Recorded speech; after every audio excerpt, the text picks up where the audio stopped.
Scanning for audio.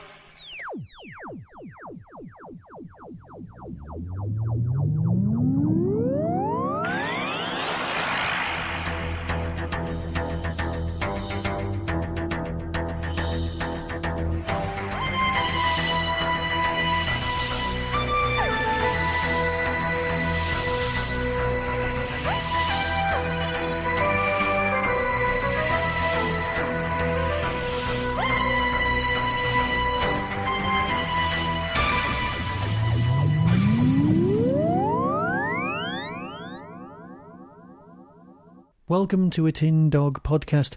This is Short Trips Week, so we're talking about Short Trips Series 5, release number 2, Little Doctors.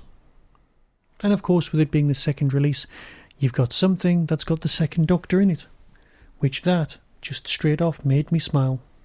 Now, normally when you've got these stories, you've got the actor who does the narration, and then they step into their characters, so you've got two voices. Well, here you've got Fraser Hines doing a second Doctor story, so he's going to at least do his voice and that of Pat Troughton. His Zoe impression is, well, let's face it, he's doing his best. But as always, it's Troughton that shines through. All of these stories that we experience over this week have got moments that feel like bits of other stories from their time. It helps anchor them in the moment of history in which they're set. It has ideas, concepts that were used in that Doctor's period that allows them to be seen as real. These things can be seen as memes or punctums or whatever you want to call them, but basically they're just shorthand to make you feel at home. And that works. It works remarkably well. But what's the Little Doctors about? The TARDIS brings Jamie and Zoe to a sophisticated Earth colony, Olympos. Olympos is a world of high-tech cities, where the lives of the populace are controlled by an all-seeing, all-knowing supercomputer, Zeus.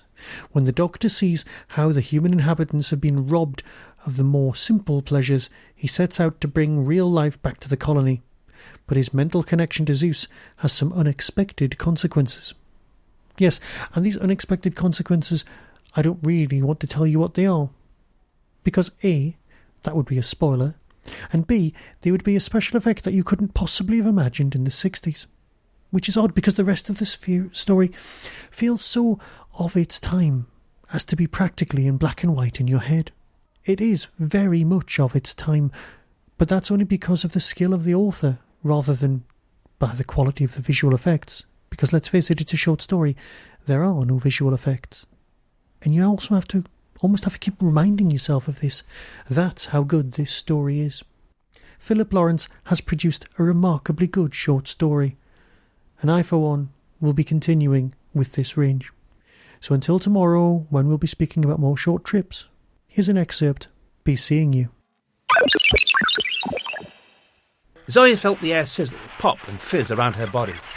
Where a moment ago there had been darkness, now particles started to dance in her vision, whirling, coalescing, forming patterns. High, pale blue walls, stacks of shiny spherical containers, banks of touchscreens.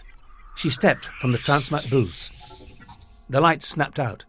Everything was bathed in the emerald glow of the emergency lighting. But then this too faded, replaced by periodic flashes of orange. Zoe noticed her breathing had become shallow and quick. To her left, hidden behind the nearest tank, something was short-circuiting, amber sparks throwing long shadows up the smooth consoles. She lifted a communicator to her mouth and clicked a button. "Hi, Zoe," came the reassuring Highland tones of her friend Jamie.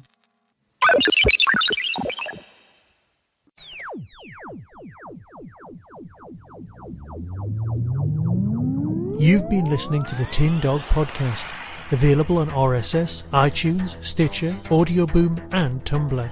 Doctor Who and its associated works are copyright of the BBC. No infringement is intended. You can contact the show, donate, buy merchandise or find out more about my other projects by visiting the Tin Dog Podcast homepage and clicking on the links. The Tin Dog Podcast is a founder member of the Doctor Who Podcast Alliance.